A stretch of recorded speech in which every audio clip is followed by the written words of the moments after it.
Selamat pagi semuanya, semoga kita tetap dalam keadaan sehat. Materi kita hari ini adalah tentang penyajian teks laporan percobaan. Kalau sebelum-sebelumnya sudah kita bahas tentang pengertian teks laporan percobaan, syarat-syarat, strukturnya, dan unsur kebahasaannya. Kali ini kita mau menyajikan bagaimana teks laporan percobaan itu. Pedoman dalam penulisan teks laporan percobaan itu harus berdasarkan struktur teksnya, seperti yang sudah kita pelajari minggu lalu. Diawali dengan tujuan, nanti kamu tuliskan apa tujuan dari teksmu itu, apa yang mau kamu cobakan, lalu alat dan bahan. Setelah itu, langkah-langkah mulai dari awal hingga akhir teks itu. Artinya langkah-langkah percobaanmu, apa yang pertama, apa yang kedua, sampai pada yang terakhir. Setelah itu kamu sampaikan di laporan percobaanmu itu hasil, apa yang kamu temukan. Dari yang kamu coba itu, apa yang kamu dapatkan, bagaimana hasilnya. Setelah itu kamu simpulkan. Kesimpulan, untuk menarik sebuah kesimpulan itu berdasarkan isi dari teks tersebut. Jadi mulai dari tujuan sampai hasil, itulah nanti yang kamu simpulkan. Artinya, kamu sampaikan kembali mana penekanan atau mana yang menjadi kesimpulan atau yang menjadi penutup dalam teks tersebut. Itu tadi adalah struktur teks. Kalau kali ini sistematika laporan percobaan secara lengkap atau yang minggu lalu kita bahas itu sesuai dengan anatomi teks laporan percobaan. Kita awali nanti judul percobaan, maka kamu tuliskan judulnya. Setelah itu tujuan kamu melakukan percobaan itu apa.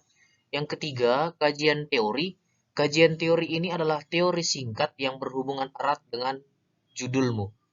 Artinya dalam pembuatan teori, kamu harus masukkan teori-teori dasar. Jadi harus berdasarkan fakta. Misal kamu bahas tentang fotosintesis, maka kajian teorinya adalah kamu memberitahu apa itu fotosintesis dan sebenarnya bagaimana fotosintesis itu. Nah, itu dia untuk kajian teori. Boleh nanti dimasukkan sedikit kajian teori yang berhubungan dengan laporan percobaanmu. Yang keempat, kamu sampaikan alat-alat yang kamu perlukan. Apa yang kamu butuhkan untuk percobaan tersebut. Lalu masuk ke bahan. Bahan itu juga kamu masukkan ke dalam apa bahan-bahan yang kamu perlukan. Itu dia. Yang keenam, prosedur kerja. Prosedur kerja ini disebut juga dengan langkah-langkah. Inilah tadi yang menjadi inti dari laporan percobaan. Bagaimana langkahmu yang pertama, setelah itu apa yang dilakukan, lanjut ke langkah ketiga, apa langkah keempat, hingga pada laporan percobaanmu itu mencakup langkah-langkah yang benar-benar lengkap. Setelah kamu lakukan langkah-langkah, otomatis kamu mengalami hasil, ya, mengalami hasil, mendapatkan hasil dari pengamatanmu. Maka itu kamu tuliskan setelah langkah-langkah.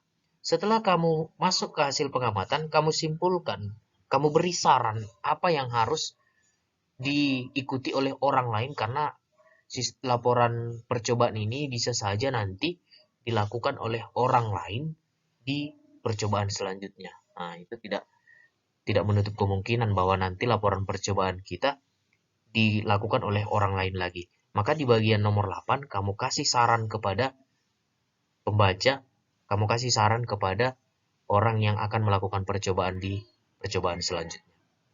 Lalu daftar pustaka. Daftar pustaka ini isinya adalah tentang sumber-sumber dari kajian teorimu tadi. Contoh kamu ambil dari internet www. Misalnya pendidikan.com/teori tentang fotosintesis. Nah, itu nanti kamu masukkan ya.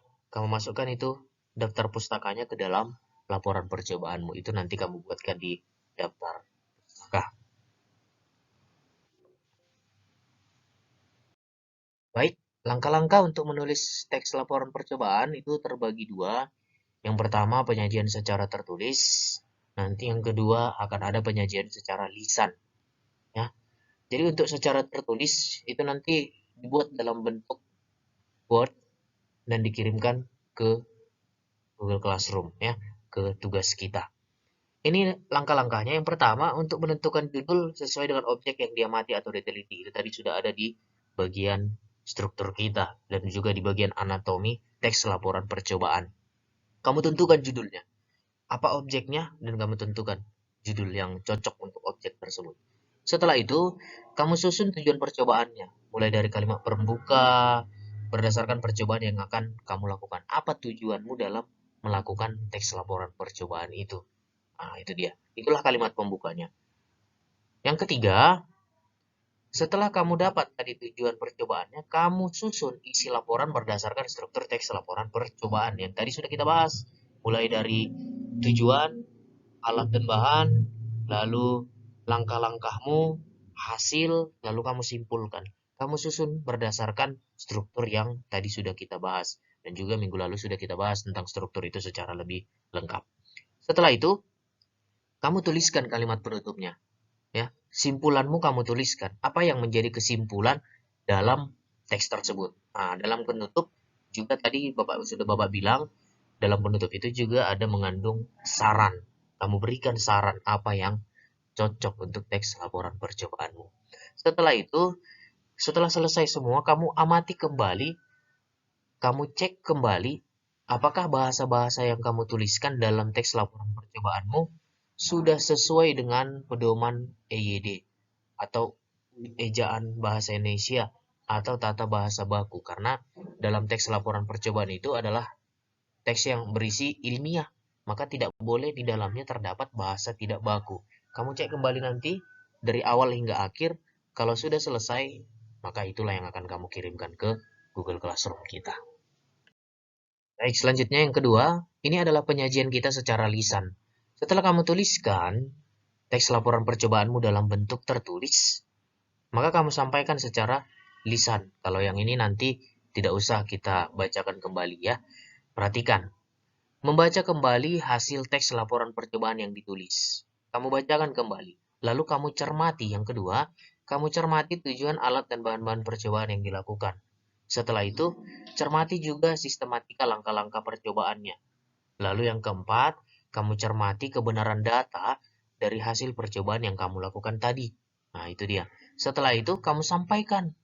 Cara menyampaikannya bagaimana? Otomatis dengan bahasa yang baik dan benar. Maka apa yang kamu tuliskan tadi di bagian tertulis, itulah yang kamu sampaikan secara lisan. Kalau kamu diminta untuk menyajikan teks laporan percobaan itu secara lisan. Jadi sama halnya dengan mempresentasikan sebuah hasil percobaan. Seperti di IPA kamu mungkin sudah sering kamu lakukan percobaan, lalu kamu laporkan kepada gurumu. Nah, itulah cara menyajikan teks laporan percobaan secara lisan. Baik, ini kegiatan-kegiatan pelaksanaan percobaan. Inilah yang akan kamu ikuti nanti di rumah, kamu kerjakan. Dan ini sekaligus sebagai tugas untuk hari ini. Perhatikan, yang pertama, kamu rumuskan kegiatan percobaan berdasarkan permasalahan yang kalian amati. Apa masalah yang kalian lihat di lingkunganmu? Dan apa yang bisa kamu coba atau apa yang kamu bisa buat menjadi teks laporan percobaan. Itu dia. Yang kedua, kamu lakukan percobaannya. Apa yang kira-kira menurutmu lebih baik atau lebih enak kamu cobakan? Lebih gampang, lebih simple, nggak usah yang terlalu sulit-sulit sekali. Lakukan percobaannya sesuai dengan langkah-langkah yang telah dirumuskan. Setelah kamu merumuskan langkah-langkah itu, ya kamu lakukan. Nah, ini kamu lakukan. Ini nanti kamu buat dalam bentuk video, lalu video tersebut kamu kirimkan ke bagian tugas di Google Classroom. Dan videonya itu nanti harus mengandung langkah-langkah yang sudah kamu rumuskan di langkah yang pertama. Yang ketiga, catat setiap data yang diperoleh dalam percobaan itu. Apa yang kamu dapatkan dari percobaan yang kamu lakukan itu kamu catatkan. Kamu catatkan di bagian sele-sele dulu. Tidak usah langsung di bagian diketik di Microsoft Word. Karena itu nanti kamu lakukan di langkah keempat. Buatlah laporan percobaan itu berdasarkan sistematikanya. Sistematikanya itu berarti struktur, unsur kebahasaan. Nah, itulah sistematika. Apa peraturan-peraturan yang ada di laporan percobaan. Kamu ikuti langkah-langkahnya, strukturnya, dan juga unsur-unsur kebahasaan yang berlaku di teks laporan percobaan. Ini kamu lakukan selama 1 minggu ini. Nanti untuk tugas yang pertama, video langkah-langkah atau video percobaan kamu itu kamu kirimkan dari Google Classroom paling lama hari Rabu, ya, hari Rabu. Lalu teksnya atau teks tertulisnya itu kamu kirimkan di hari Kamis. Maka kamu pekerjaan hari Kamis itu adalah untuk menuliskan atau mengketikkan hasilmu, ya, hasil teks laporan percobaanmu, kamu ketikkan di Word, lalu kamu kirimkan ke tugas, ya, tugas yang sama atau link yang sama di Google Classroom. Begitu untuk hari ini, tetap semangat dalam pembelajarannya. Ini adalah materi kita yang terakhir di teks laporan percobaan. Minggu depan, kita mungkin akan adakan ujian, maka kamu belajar di rumah, kamu pelajari kembali, dan sekaligus juga minggu depan kita akan adakan pertemuan dengan Zoom, ya, Zoom. Maka dipersiapkan pertanyaan-pertanyaan yang mau disampaikan kepada Bapak, supaya nanti dalam pertemuan Zoom kita tidak terlalu lama untuk menunggu uh, beberapa pertanyaan-pertanyaan dari kalian. Kamu buat kian, kamu coret kian di bagian catatanmu untuk kamu tanyakan kepada Bapak, supaya nanti pada saat Zoom langsung menjawab. Begitu untuk hari ini.